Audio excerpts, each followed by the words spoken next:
ప్రజలు బిద్దాతీల ద్వారా అధర్మ జ్ఞానాన్ని ధర్మంగా గ్రహిస్తారు. మన ప్రవక్త గారి హదీస్ తెలుసుకుందాం. స్క్రీన్ మీద రిఫరెన్స్ ఉండితే హజరత్ అబూ ఉమామియత్ అల్ జుమాహియా రదియల్లాహు అన్హు గారి కథనం ప్రకారం ప్రవక్త ముహమ్మద్ సల్లల్లాహు అలైహి వసల్లం గారు ఇలా ప్రవచరించారు.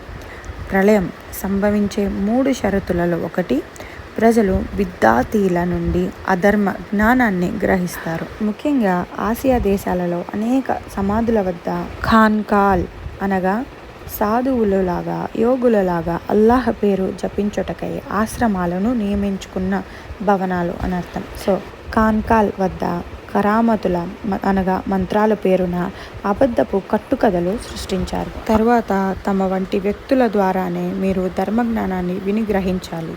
మీరు ఖురాన్, హదీసులు చదవలేరు.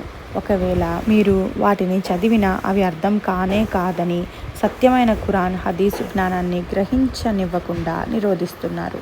తరువాత వారికి తోచినట్లుగా బిద్దాత్ కార్యక్రమాలను ప్రచురించి పుణ్యాత్ముల యొక్క జీవితాల కట్టుకథలు వినిపించి దాన్నే అసలైన ఇస్లాం ధర్మమని ప్రచారం చేస్తున్నారు.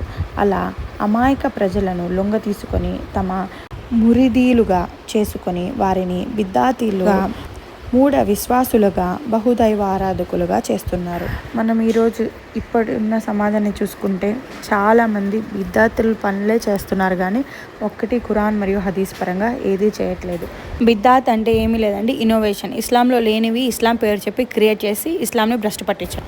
ఇలా చేసిన వాళ్ళని మన ప్రవక్త ముహమ్మద్ సల్లల్లాహు అలైహి వసల్లం గారు మనం చనిపోయినాక లెక్కింపు సమయం వచ్చినప్పుడు మన ముఖం చూడడానికి కూడా ఇష్టపడారంట. అలాంటి వాళ్ళం అవ్వాలా మనం? అవ్వకూడదు. కాబట్టి దయచేసి బిద్దాత్ పనులు ఆపండి.